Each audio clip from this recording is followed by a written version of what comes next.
I mean, what's your estimation? I mean, despite the propaganda in the Western media, it seems to me that Israel got a very bloody nose, didn't they?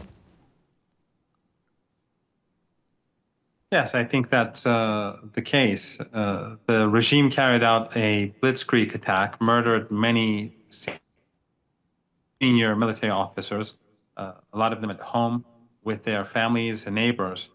Uh, but I think despite that initial advantage, we saw pretty quickly the Iranians begin to regroup.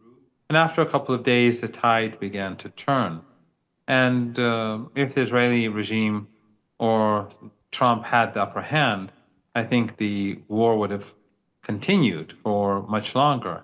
Yeah. The fact that Netanyahu's side was seeking a ceasefire, and the fact that Trump himself admitted that the regime was taking heavy hits, especially during the last couple of days, and also taking into account what Bannon said, as your colleague rightly pointed out, that the Israeli regime was spared through Trump and his insistence for a ceasefire. So I think it's pretty clear that despite the initial attack, that the Blitzkrieg, ultimately it was the Israeli regime that lost the war.